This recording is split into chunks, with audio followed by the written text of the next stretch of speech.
Whoa, whoa, whoa. We have a ton of downward price pressure happening in the Miami-Dade rental market this month, and we're going to be talking about it in this video, so make sure you stay tuned because this is an absolute must-watch video, whether you're looking to rent something in Miami-Dade or you're looking to buy an investment property, or maybe you already own an investment property. Stay tuned because this video is juicy. Jake Fletcher here with the Fletcher Group at eXp Realty, your Miami-Dade real estate agent, and we're going to be looking at all the data up through March of 2024 for rentals in the Miami-Dade market, okay? So that's the most recent data that we have, and we're going to be talking about it in this video starting right now. So let's jump into it. The number of active listings, that is the green line there, slipped just a little bit down to 10,901 active listings, down from 11,347 in February. That's a 3.9% reduction, down by 446 units.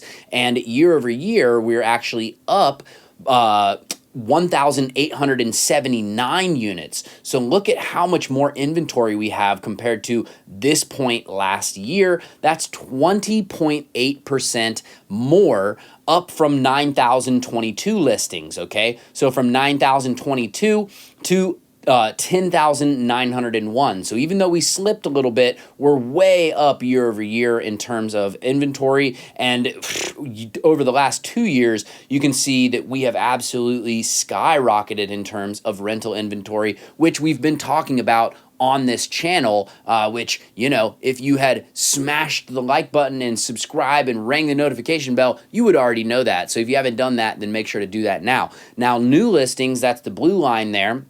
New listings came in at 5,112. That's a modest increase of 9 new listings from February. Year over year, however, we see another increase, this time of 6.4%, or 306 additional units. So slight little increase month over month. However, once again, year over year, we're up big time, but not 20% big, only 6.4% big. However, we are continuing to see this trend of increasing inventory, whether it be active inventory or new listings coming on the market, okay? Now, average days on market and close price to original price ratio are next. Now, the average days on market came in at 71.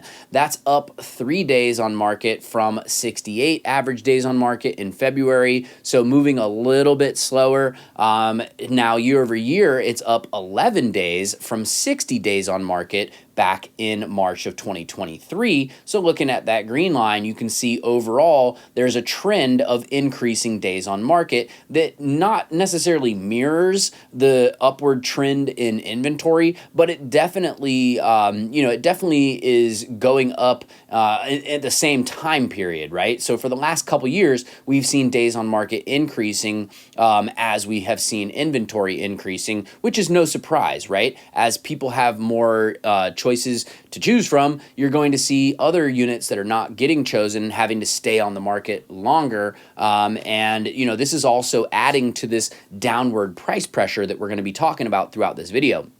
Now, close price to original price ratio, all that means is, it's the average percentage expressing the difference between what a unit was listed for rent versus what it actually ultimately rented for, okay? So, if it was listed for $3,000 and then it rented for $2,700, then that would be a 90% close price to original price ratio, okay? Now, the close price to original price ratio, that's the blue line there, slipped a little bit, down slightly, not much though, from 97.1% in February to 97.0% this past March. Last year in March was 97.5%, okay? So, not a ton of fluctuation there, but again, lending to this idea that, back a year ago, there was less inventory, landlords were getting closer to what they were asking for in terms of the rental price, the listing price of the rentals, and then now they're getting further away from what they're asking for because there's so much more inventory for renters to choose from, okay? So next graph here, let's get a little bit saucy, a little bit juicy, like I said, and talk about prices and rental transactions. So median rental price overall very boringly, actually, median rental price stayed at $3,000 for the fifth month in a row, okay? That's not the juicy part. The stability in the rental market is certainly not a bad thing, especially since we've seen a 15.4% increase in median rental price since March of 2019 over here, when the median rental price was 2,600. Okay, so from 2,600 to 3,000, during this period, during the pandemic boom, things have come down a bit since then, but during this period when things were running up, it felt like, man, these rental prices are just going to go into the stratosphere forever. So it's kind of good that we're seeing things flatten out a bit. Give people a break, you know what I'm saying? Now up next, not up next, but year over year rather, is also $3,000. So comparing to March over here, this was before there was a little bit of a dip, I guess you would call it a pop-up in median rental price there. This was March of 2023. It was also $3,000. So, a lot of stability in the rental market these days, especially compared to 2022 over here. In fact, actually, since January 2023, the median rental price has been $3,000 10 out of 15 months, okay? So, think about that. So since January of 2023, we've had 15 months since then, and out of those 15 months, 10 of them, the median rental price has been $3,000. Like I said, we had this little pop up and then back down to $3,000 median rental price. Now, sales, aka rental transactions, it just says sales down here because that's the way that the MLS is set up. It's set up for sales, okay? Renters often get the short end of the stick. People don't consider renters or rentals, but I do on my channel, and I think I'm the only person who does market updates for rentals as a side note. So if you appreciate that, smash the like button, with all the vim and vigor that you can muster, obliterate it, shall we say. Now, rental transactions overall came in at 3,283 rental transactions in March. That's down 76 transactions from February for a 2.3% decrease. That's that little downtick that you can see right there. Year over year, however, we are up 245 rental transactions, or 8.1%, from this period over here, okay? Now, let's take a look at the different bedroom counts individually, because this is where things get pretty saucy here, okay? And I think we might see this $3,000 trend of median rental price could potentially change by next month. So make sure, to people who are subscribed to this channel and that ring the notification bell are going to be the first ones to know, okay? So if you want to be among the first people to know, you know what to do, okay? Now, let's look at studios first. That's the bedroom count is 0 over here. That's what that means, is it's a studio. Now, the median rental price for studios actually dropped $200 from February to March. That's the green line there, and it dropped to $2,300 from $2,500, which honestly kind of makes sense because who's paying $2,500 for a studio? I get it. There's some nice studios out there, but when you consider what the median rental price is of a one bedroom, which is only a couple $100 more than that $2,500, kind of makes sense that it dropped a little bit. Okay. Now, the transactions, and also year over year too, it was also $2,300. Okay, over here in March. So $2,300, $2,300. Okay. Now, transactions for studios came in at 164. That's down from 172 in February, which is this little line here, and also up 1 from last year in March over at Schmeal. Okay. Now, one bedrooms, we're going to take a look at one bedrooms next.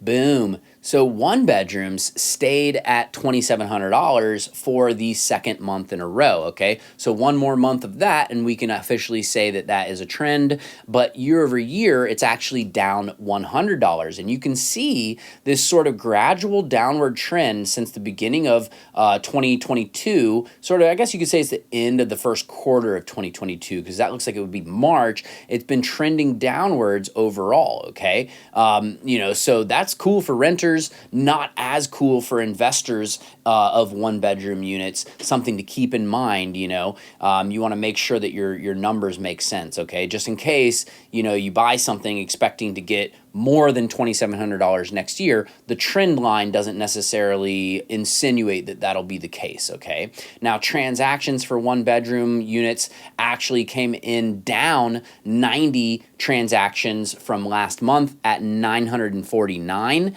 but that's up 59 transactions from 890 last year over here, okay? So more transactions happening in the one bedroom space, but the price is going down, okay? A little bit.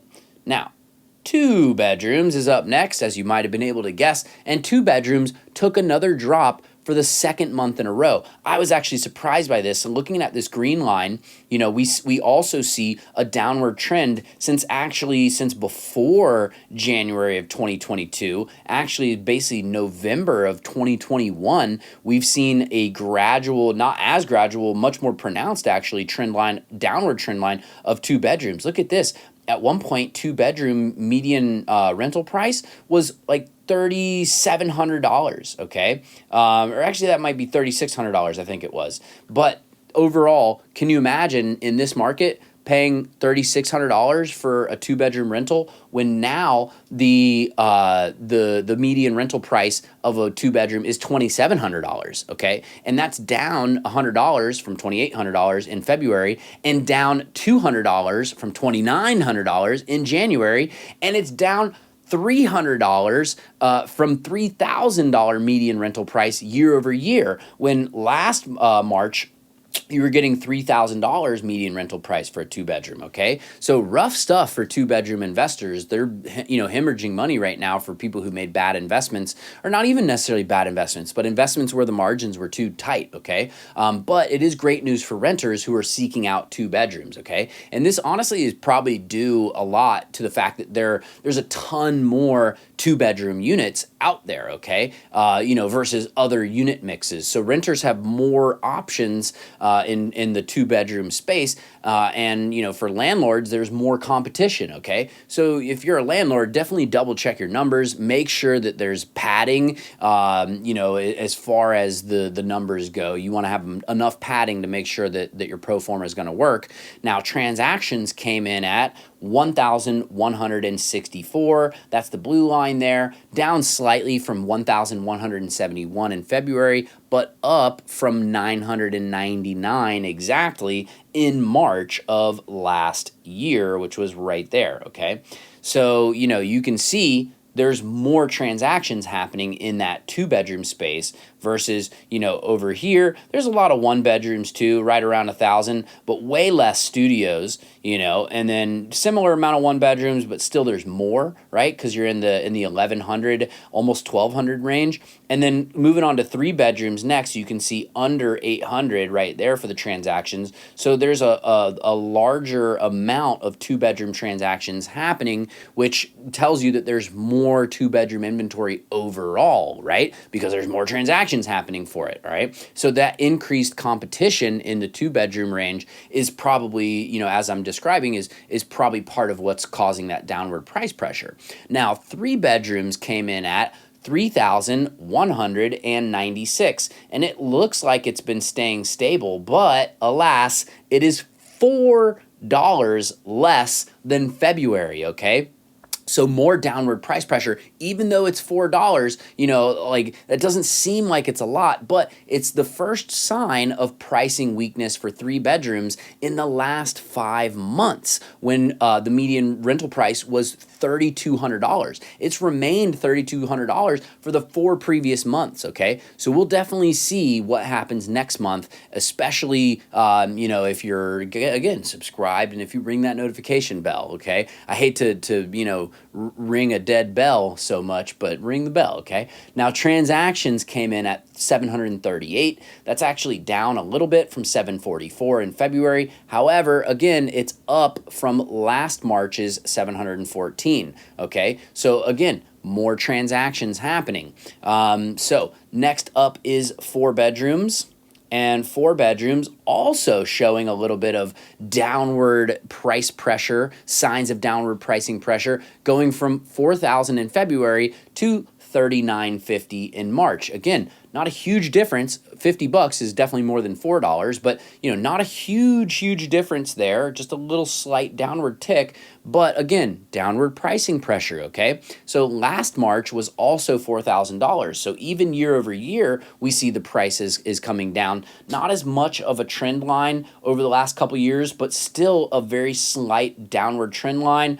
3 bedrooms you see is probably the most stable in terms of not being a continual downward trend line. And then 4 bedrooms, we see again a little bit of a continued downward trend line over the last 2 years from Q1 of 2022. The previous 2 years we've seen a little slow downward trend line going down, right? Not as bad as 1 bedrooms and 2 bedrooms, but still something that we can see on the graph overall, which is why I like to not just show you like 1 year at a time. We like to look at things in a more grand scheme of time, okay?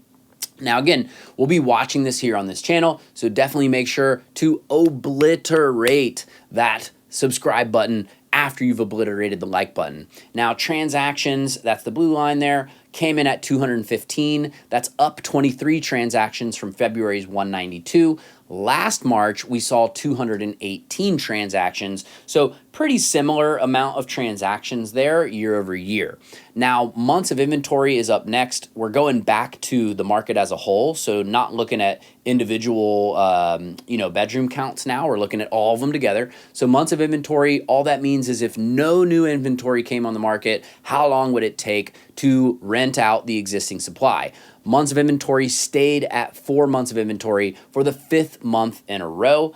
You can see that in the green line. Even though it doesn't look flat, it's staying within that 4-month range. Okay, that line right there is the 4-month range. So it's staying within the 4-month range for the 5th month in a row. Now, last March was 3 months of inventory, okay? So again, more inventory happening over the last couple years, more months of inventory. Units are taking longer to rent out. Landlords are going on bigger fishing expeditions with their prices and then ultimately having to lower them down gradually over time as their units are not renting out and they're hemorrhaging money with their carrying costs, okay? So moving a little bit slower, signs of much greater inventory and competition for landlords like we've been talking about in this video. And, we also seem to be seeing that in pricing as we've been talking about. Now, expired listings, that's the blue line there. Expired listings is just when a listing agreement expires between a listing agent and the landlord, the owner of the property, and the property's no longer on the market, okay? So they probably went on too much of a fishing expedition and they just didn't rent it out, and the landlord was stubborn and they said, I want to get $50,000 a month for this studio no matter what, and nobody rented it out, okay? I'm being hyperbolic, but just to express the point. So expired listings came in at 343. That's up from 288 the month before. That's a 19.1% increase in just 1 month of expired listings, okay? So that's pretty big. That's a 55 unit increase. Last March, we had 291 expireds. So even more expireds than we had last month. That was over right there. Okay. So, definitely a good bit more landlords just literally eating those carrying costs. All right. So if you're a landlord, call me if you want to avoid that and you want to fix the situation. Okay. So what does this mean if you're a renter? What does it mean if you're a landlord or an investor? Okay. If you're a renter, there's more inventory. Surprise, okay? As you've seen in this video, there's a lot more options to choose from. And if you've been looking, on the internet, looking at rentals, you've probably noticed that if you've been looking for a while.